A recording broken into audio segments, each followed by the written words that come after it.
breaking news, five-time NBA champion Kobe Bryant died in a helicopter crash. A high-profile aviation accident devastates Los Angeles. I'm just at a loss for words right now. NTSB investigators quickly inspect the wreckage. All the mechanical systems, electronic systems appear to be working fine. The data provides a detailed picture of the entire flight. So they get airborne just after 9, and then they get held up for 12 minutes. November 2, Echo X-ray. Hold outside Burbank airspace. Okay, we'll hold outside Burbank. Certainly this added to the time of the flight. He's bombing along here at about 140 knots. Investigators must consider the unthinkable. Was he trying to make up for the lost time? A lot of people wondered if Kobe, being Kobe, might have put pressure on this pilot. But there's no evidence to support that suspicion. So what happened to this guy?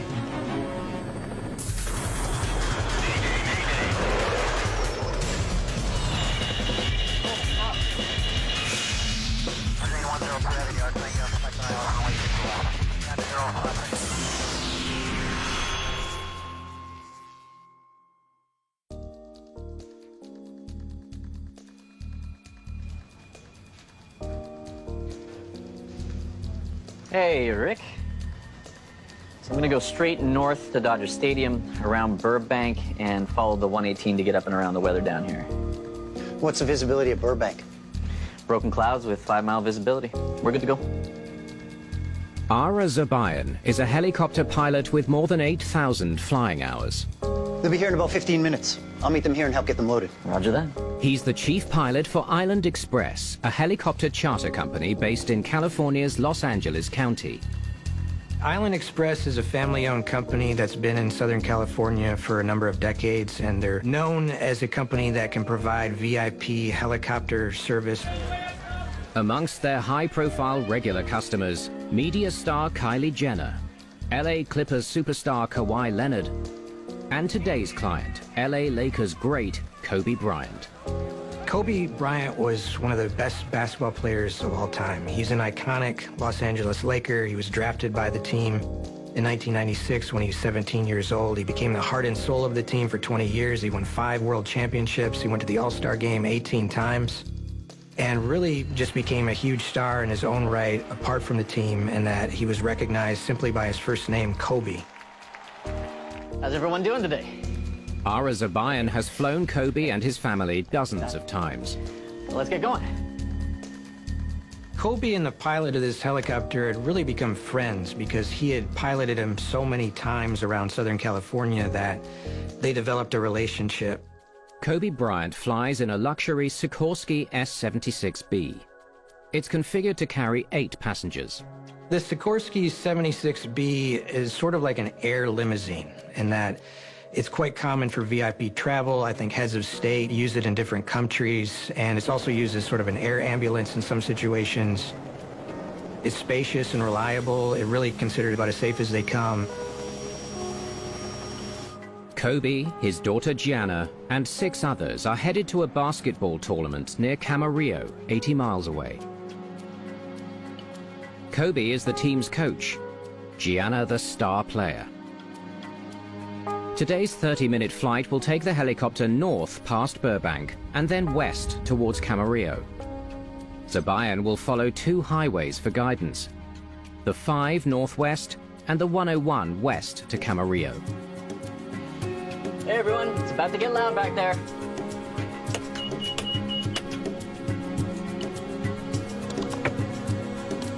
Copter 72 Echo X-ray, Island Express for East 1 departure.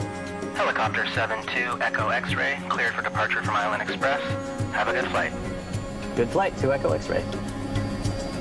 Just after 9 a.m., the helicopter lifts off from Santa Ana.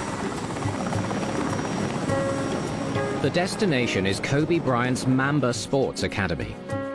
It's a regular journey for Jobayan. He flew this same group there and back yesterday. He was a very experienced pilot.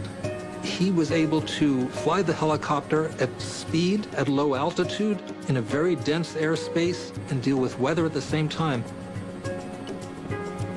Since his early days as a player, Kobe Bryant has preferred helicopter travel to the crowded freeways of Southern California. He routinely uses helicopters for his personal and professional travel. Kobe loved to fly by helicopter just because he loved how much time it saved him. Kurt Dietz also flew for Island Express. Flying in LA is like nowhere else. There is a large congestion of multiple types of airspace in a small area. So you're always in and out of airspace. Today's flight will first need to pass through the controlled airspace surrounding Burbank, and then Van Nuys. Burbank Helicopter 72 Echo X-ray Sikorsky helicopter approaching the zoo for a 101 westbound transition. Jobayan requests permission to pass through Burbank's airspace. It's a very busy airport, and the controllers, they know what they're doing. November 72 Echo X-ray Burbank Tower. Burbank Class Charlie is IFR. Say intentions. Burbank is only accepting IFR flights, or instrument flight rules, which requires pilots to navigate solely on instruments. Jobayan, however, is only authorized to fly using visual flight reference, or VFR. The threshold for the visual flight is normally 3 miles. The Burbank Airport was 2.5 miles. With insufficient visibility for VFR, the controller denies his request. But Jobayan's been flying helicopters in Southern California long enough to know a way around this restriction. Asking for special VFR transition to the 101 westbound. A special VFR allows him to operate at lower than standard visibilities, down to 1 mile visibility. And that's an agreement you have with the tower saying, I'm here, I want to go there, I'm requesting a special VFR. Special VFR allows Jobayan to navigate visually through the area of low visibility. November 2 Echo X-ray. Hold outside Burbank airspace. I have an aircraft going around and an inbound citation. The controller authorizes Jobayan to cross into Burbank airspace. But under the rules of special VFR, he must now wait until the airspace is clear of traffic. Okay, we'll hold outside Burbank, 2 Echo X-ray. Hey everyone, we'll have to circle here for a few minutes while we wait for a few planes to get out of our way. It shouldn't delay us too much. Anytime you have a hold, it puts a great deal of pressure on you as a pilot because you're going to be late.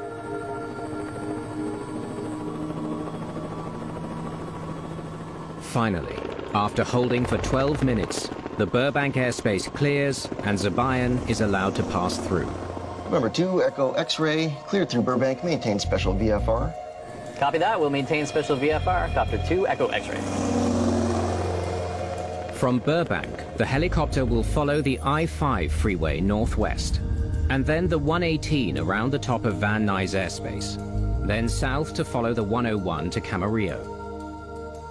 Landmarks for flying aircraft in LA is really important. Kobe Bryant and the other passengers are anticipated to arrive in Camarillo just a few minutes behind schedule. Van Nuys, Helicopter 2 Echo X-ray with you for the special VFR transition. Helicopter 72 Echo X-ray cleared into Van Nuys along the 118 freeway westbound. The helicopter is cleared to pass through the airspace near Van Nuys. Jobayan now dials in the final controller for this journey, the Southern California Radar Approach Controller, who will handle the flight until it reaches Camarillo. SoCal Helicopter 72 Echo X-ray with you at 570 to Camarillo. Helicopter 72 Echo X-ray SoCal approach. Roger, are you just going to stay down that low all the way to Camarillo? The helicopter is flying 570 feet above the ground. Yes, sir. Low altitude, 2 Echo X-ray. Jobayan needs to stay below the clouds, which are around 1,000 feet above the ground. The way he went was the lowest route available because of the weather. Roger, I'm going to lose radar with you shortly. But at the low altitude in hilly terrain, controllers won't be able to maintain radar contact with the flight. The controllers would not see him on radar, he was so low. Copy that, 2 Echo X-ray.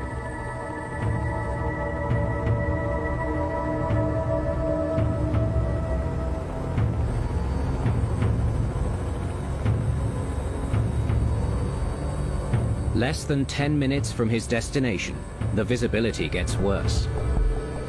In the Los Angeles basin area, it's well known to get this marine layer of colder water, temperatures, warmer air, where you get these low clouds and you get lower visibilities. Jobayan radios in his intention to climb above some low clouds. We're going to go ahead and start our climb to go above the layers.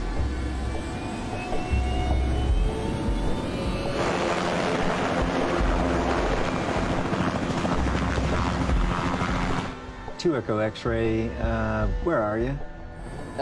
Just west of Van Nuys, 2 Echo X-ray. 2 Echo X-ray, ident. The controller hasn't been tracking the helicopter.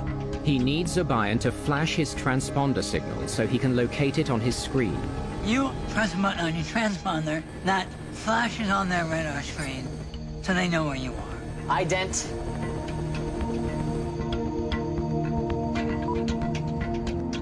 Two Echo X-ray, say intentions?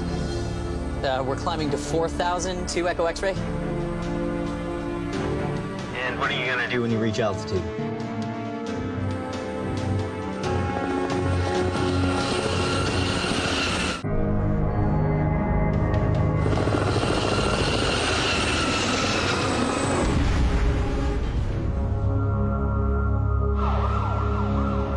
In the hills near Calavasas, witnesses see a helicopter emerge from the clouds and hit the ground.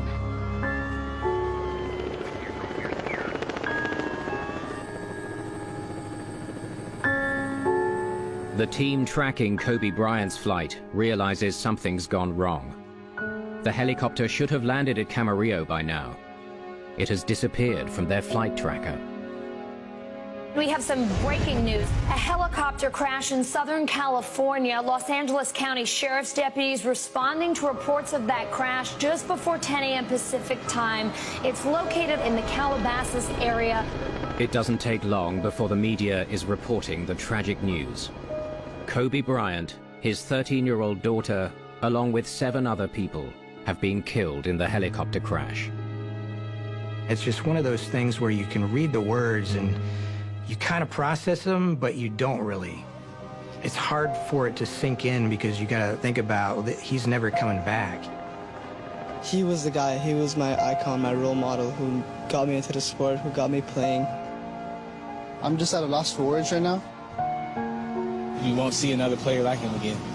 He will be missed.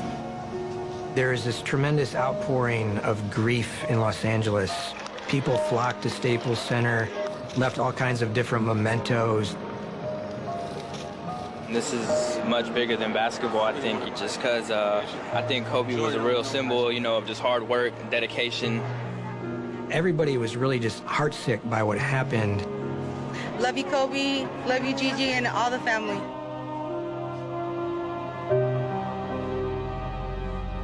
We're here to conduct a safety investigation. And our mission is not to just determine what happened, but why it happened and how it happened to prevent a similar accident from ever happening again. The NTSB begins its investigation at the crash site, looking for any clues to explain why a state-of-the-art helicopter, being flown by a highly experienced pilot, crashed 24 miles short of its destination. The first thing you do at the crash site is try to see, did all the components make it to the crash site? Was there any kind of mechanical failure? You know, did a rotor blade break or a tail rotor come off? The team uses a drone to scan the accident site and study the shape of the debris. Looking at this accident site is very clear. This was a relatively high rate of descent. The helicopter hit and the wreckage then bounced about 90 feet to where it came to a rest. So there was a lot more vertical speed here than you have in horizontal speed. And all the parts of the helicopter made it to the accident site.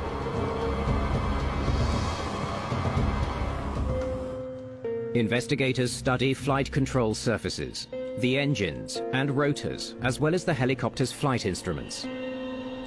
Examination of components found that there was no evidence of any pre-impact failures, that all the mechanical systems, electronic systems, everything at that time appeared to be working fine.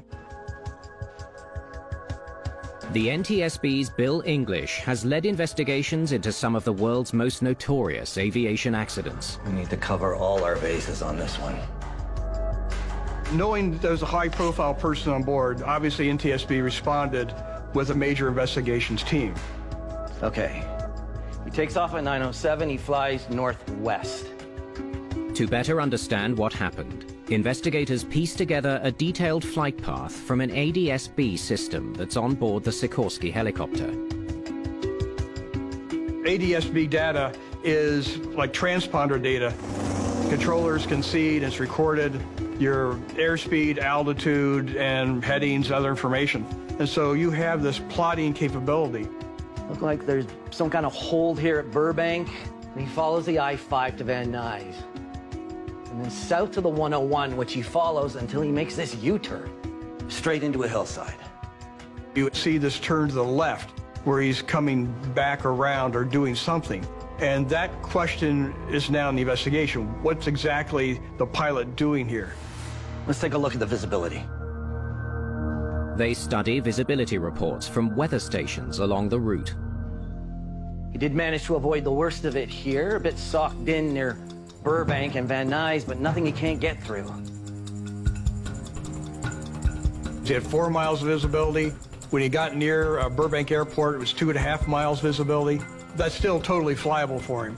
In fact, by his operation specifications, he could go down to 1 mile visibility.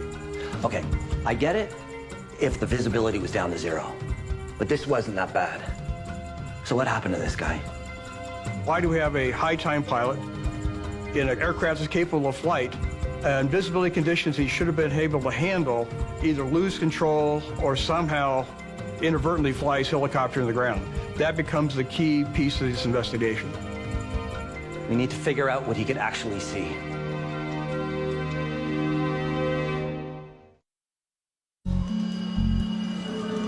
We have a request for the public. We're looking for photos of the weather in the area of the crash. If you could send those photos to witness@ntsb.gov. Investigators make a plea to the public for evidence regarding the Island Express helicopter crash that took the lives of Kobe Bryant and 8 others. They're looking for clues to explain how the pilot, Ara Jobayan, ended up hitting a hillside on a route he knew well. More than 8,300 flying hours. Instructor on the S-76. Chief pilot at Island Express. Apparently Kobe's favorite pilot. Bit of a superstar. Yeah. This pilot was not a rookie who just got his license. He was one of LA's top helicopter pilots, working for one of its top companies with some of its most high-profile clients. Records show that at 7 a.m. on the morning of the flight, Jobayan checked the weather for his pre-flight risk assessment and determined that even though there were low-hanging clouds blanketing the area, the flight was low risk. A risk assessment is weather, anxiety, sleep, all these factors that go into a flight. But a low-lying cloud layer surrounding Los Angeles, known as a marine layer, forced Jobayan to alter his regular, more direct route. Because of the weather, he flew more inland than he normally does, sort of a backdoor way in to where they were going. Based on the forecast, his plan was okay. Pretty good visibility all along the way. So what went wrong? Investigators need to understand the exact conditions Jobayan flew into in the final moments of the flight. These are 3 separate cameras all facing south toward the 101. Couldn't ask for a better view. The NTSB's plea for pictures of the weather pays off. A nearby baseball facility had surveillance cameras pointed at key sections of the flight path as the helicopter flew past. Let's see what this one shows on a clear day. Investigators compare images from the same camera taken on a clear day to images recorded at the time of the accident. Yeah, perfect. Okay, so 1 minute before the accident, the helicopter would be bombing along here. Can't see it. How close did it get to the camera? Best view of it would be here. That's 4,400 feet. The helicopter is less than a mile from the camera, but isn't visible. Okay, so what about larger objects? These hills, for instance. Visible on a clear day, but not at the time of the crash. That hilltop is 8,000 feet away. So visibility beneath the clouds was less than 8,000 feet. It's a mile and a half. The video study tells investigators that around the time of the accident, Jobayan would not have been able to see any further than 1.5 miles. You're only allowed to fly in visibilities 1 mile or greater. 1.5 miles? Pretty low. Pretty minimal. Investigators know Jobayan would have been able to fly safely below the clouds with 1.5 mile visibility. So what if he was actually above the cloud base? But he was only 450 feet above the ground. The cloud ceiling, the base of the cloud layer, was reported to be 1,100 feet near Van Nuys. But Jobayan was flying about 450 feet above the ground, which would put him well below the clouds. These are images from the camera on the 101 facing west. Okay, you can just make him out here actually heading into fairly heavy clouds.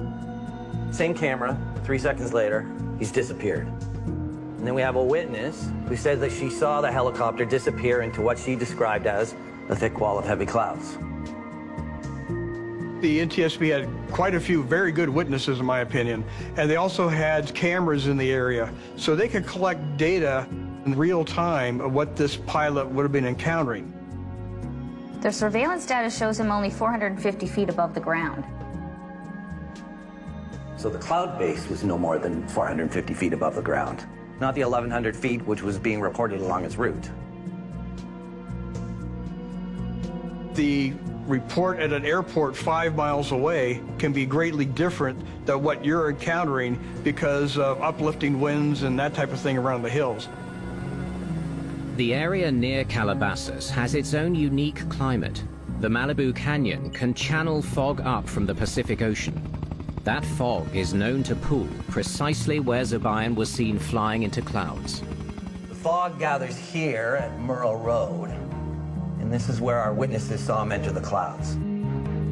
Investigators have determined that just over a minute before the accident, Jobayan flew into dense clouds that would have reduced his visibility to near zero. That clinches it. He flew into IMC. IMC, Instrument Meteorological Conditions, is when visibility is so poor that pilots need to fly only on instruments. They were only authorized to fly under visual flight rules. Legally, he's not allowed to enter it. He's only allowed to go in visual conditions only. And yet he did. In aviation, there's a term for VFR pilots who fly into low visibility conditions. It's called an inadvertent encounter with IMC. It can happen at night where you fly into a cloud that you didn't see. It can happen that you're choosing to avoid something and you inadvertently go into a cloud. Unfortunately, it's an accident that happens way too often. Inadvertent IMC is a leading cause of aviation accidents over the past 10 years. More than 80% of them are fatal. You can't see where the horizon is, and you can't see the sky from the ground. You don't know visually, which is our main sense. You have to rely on secondary senses, such as sense of balance, and there are illusions that come up. An inadvertent encounter with instrument conditions is so potentially dangerous that pilots are trained to do whatever they can to avoid it.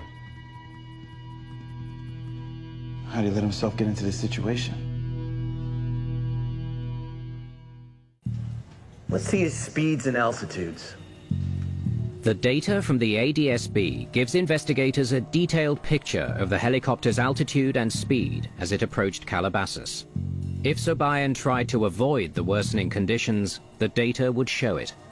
He's bombing along here at about 140 knots. Visibility's getting worse and worse, but he's not slowing down.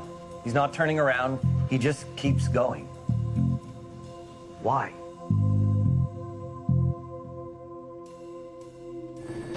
He could have turned around, landed at Van Nuys. He could have circled for a while. We're near the airport waiting for the conditions to improve, For whatever reason we don't know, he chose none of those options. The team now considers the widely held belief that Jobayan was pressured to continue the flight by his high-profile passenger. A lot of people wondered after the crash happened if Kobe, being Kobe, might have put pressure on this pilot to get to where he wanted to go, because that's the whole reason that he was taking the helicopter in the first place, is to get from point A to point B and do it without any unnecessary delays. The same passengers take the same flight the day before the accident. They're scheduled to take off at 9:45, but Kobe changes that to 9. They moved it up by 45 minutes so that Kobe could watch another team or teams play in preparation for his daughter's basketball tournament on Sunday. So they get airborne just after 9, and then this happens. They're held up for 12 minutes. November 2, Echo X-ray, hold outside Burbank airspace. I have an aircraft going around in an inbound citation. Investigators know that Kobe's helicopter was held up at Burbank for 12 minutes while Jobayan waited for traffic to clear the controlled airspace. Okay, we'll hold outside Burbank, 2 Echo X-ray.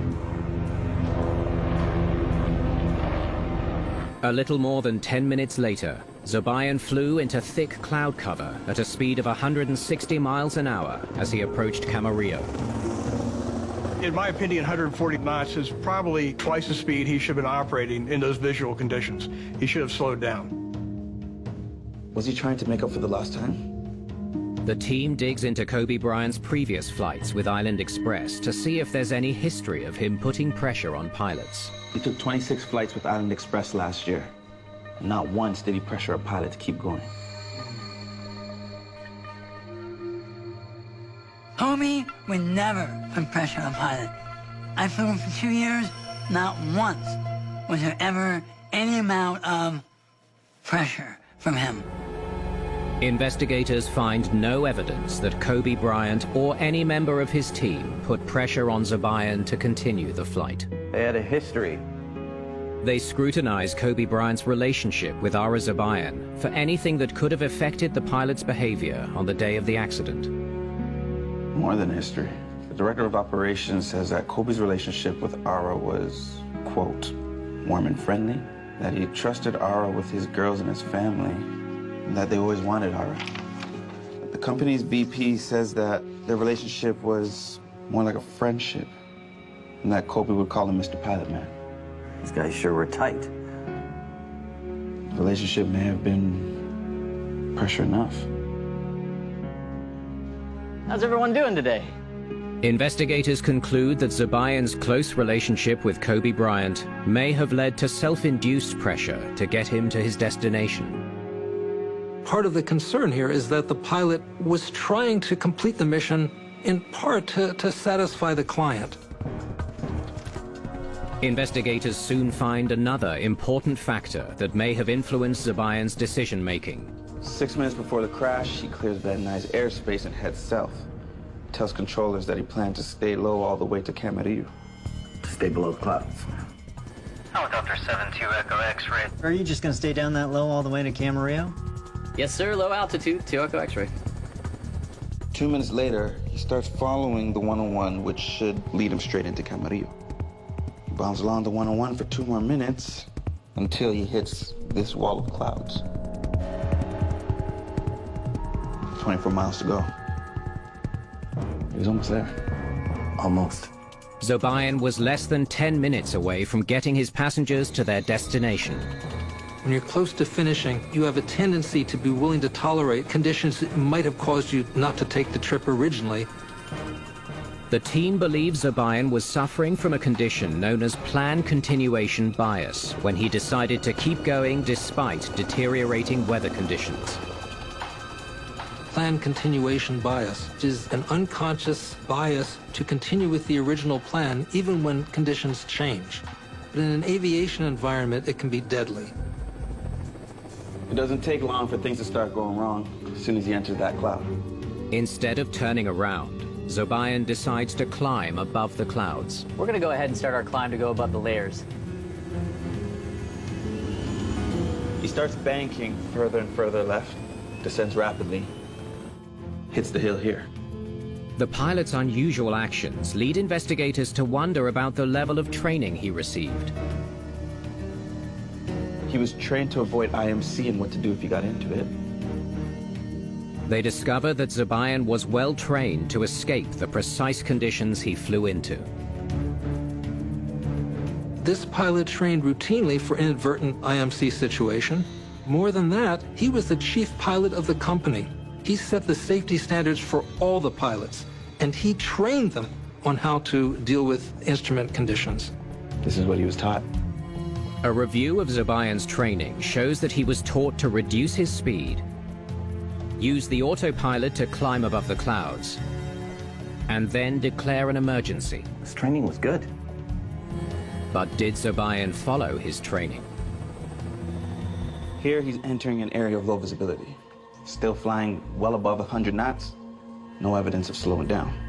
Investigators know Jobayan did not reduce speed. They now wonder if he engaged the autopilot. Play. We're gonna go ahead and start our climb to go above the layers. Look at that rate of climb. 1,500 feet a minute. Can't be the autopilot doing that. That exceeds the authority of the autopilot system. Therefore, this climb was being manually controlled. All right. Well, at this point, he's just trying to get above the clouds without the autopilot. The higher Jobayan climbs into the dense cloud, the worse the visibility gets. But he never asks for help. Well, he never reports an emergency and never mentions being an IMC. The one thing you should have been saying, mayday, mayday, mayday, declaring an emergency, in for an IMC. He didn't slow down, he didn't use his autopilot, and never declared an emergency. He ignored all his training. There are basic procedures that should be followed, and you have to have a very cautious approach to any sort of instrument conditions. This was not evident in the way the pilot flew that day. By ignoring his training, Jobayan found himself in a rapid climb with no visibility and without the help of the autopilot. Prime conditions for becoming spatially disoriented. Anne-Marie Landman studies the effects of spatial disorientation in pilots. If you take away outside visual reference from a pilot, then he or she will really have to trust the instruments. Because if you don't have outside visual reference, then any sensation that you feel can be very misleading. Did Ara Jobayan suffer the effects of disorientation after flying into dense clouds? 2 Echo X-ray, say intentions.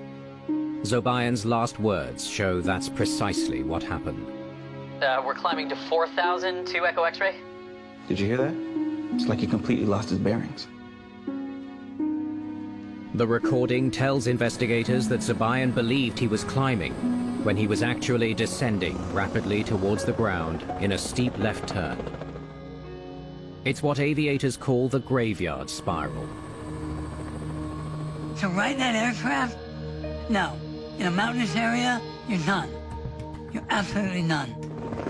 The team has pieced together a picture of a pilot who flew into prime conditions for causing disorientation. Jobayan's problem starts just after he flies into the cloud. He decides the best thing to do is to fly above it. But as he climbs, visibility worsens, and his reference to the highway below and the horizon ahead quickly disappear. It's all but impossible for pilots to determine a plane's pitch and roll without a visual reference to their surroundings. Without visual cues, the human body is unable to maintain its spatial bearings. The result is disorientation.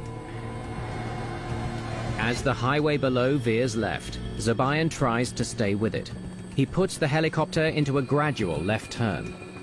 He's not looking at the instruments at this point. He was perhaps looking down to search for the highway that he was following before. 2 Echo X-ray ident. Jobayan now faces a distraction that makes the situation significantly worse. Hi, Dent. He is forced to identify himself to the controller. It's not only a distraction, it forces him to move his head, which increases the risk of disorientation. We advise pilots to not move their head around when they're flying without outside visual reference. This is moving the fluid in your inner ears, and this actually makes you a little bit more susceptible to illusions. The highway now veers off to the right, but he's lost sight of it. He's banking further and further to the left without even realizing it. 30 seconds from impact. Disorientation sets in. The turn is so gradual and it is so slow that the onset, it seems that he's not feeling that. So for him, it still feels that he's flying level. And he gets to 1,600 feet and he starts to descend without even knowing it.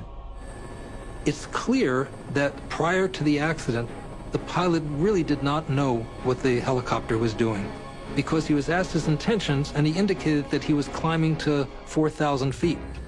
We're climbing to 4,000 to Echo X-ray. At that point, the helicopter was not climbing. It was descending towards a crash, and the pilot didn't realize it.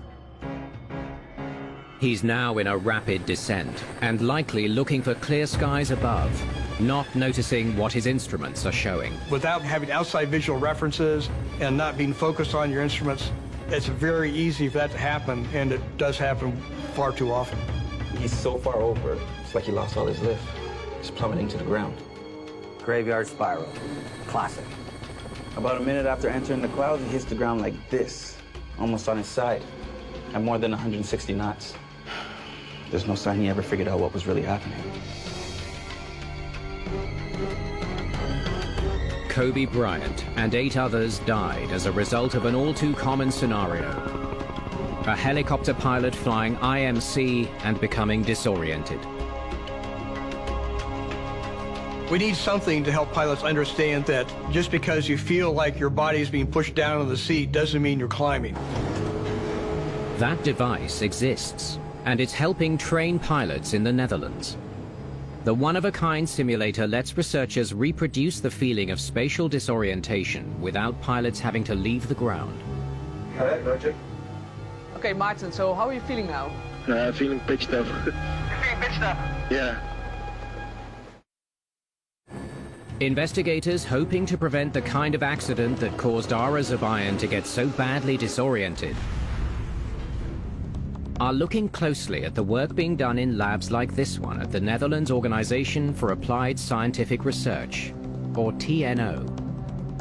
We investigate the effects of spatial disorientation on pilot performance. Jobayan believed he was climbing when he was actually descending and was unaware that he was in a steep left turn. He was suffering from 2 of the most common illusions affecting pilots: somatogravic, involving his sense of pitch, and somatogyral, involving his sense of roll. Spatial disorientation is a factor in about 30% of fatal helicopter crashes. This rotating chair helps pilots experience the effect of the leans, the inability to recognize that you are in a steep turn.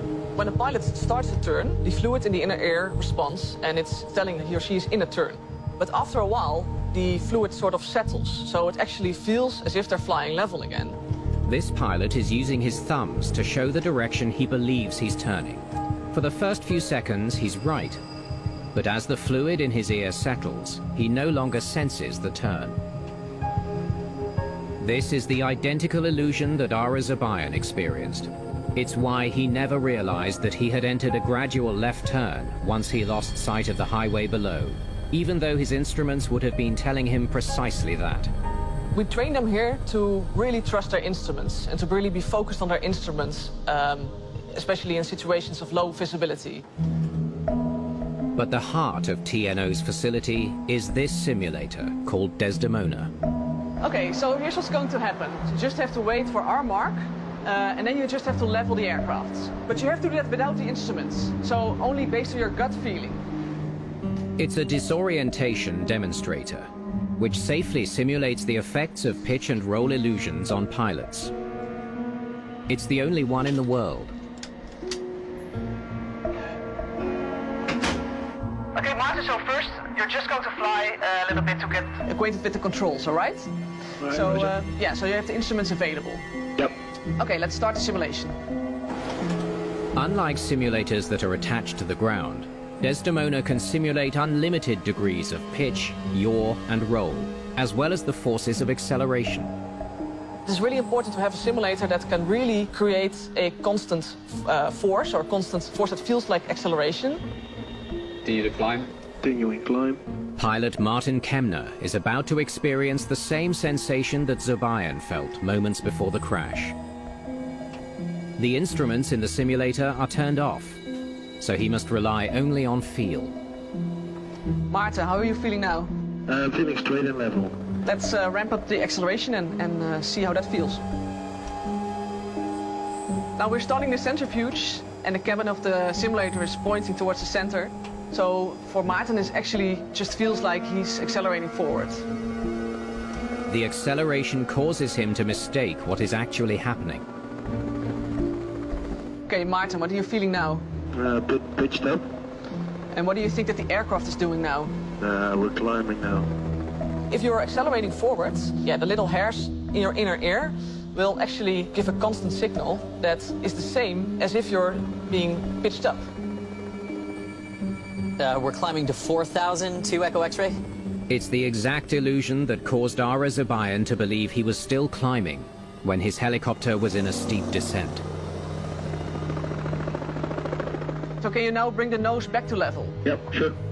So you can see that he's bringing the nose below the horizon. For him, this actually feels level. So shall we show him the instruments? Oh my God. I'm 20 degrees nose down. Okay, can you recover? We hope that this helps them to recognize spatial disorientation when it occurs. Secondly, we also hope to teach them some skills that help them to manage spatial disorientation if it occurs. Wow, that was it. Crazy, it was crazy. I believe that as a tribute to the victims of this accident, the industry needs to realize how common and sinister these effects can be and develop better safety standards. As a result of NTSB recommendations, the Federal Aviation Administration is evaluating tools like Desdemona that can be used to train more pilots how to recognize and cope with the effects of disorientation. The last thing the NTSB wants to do is go back and investigate this kind of accident all over again. And through the death of this person and people on board, hopefully this will be the one to help improve safety. Time will tell.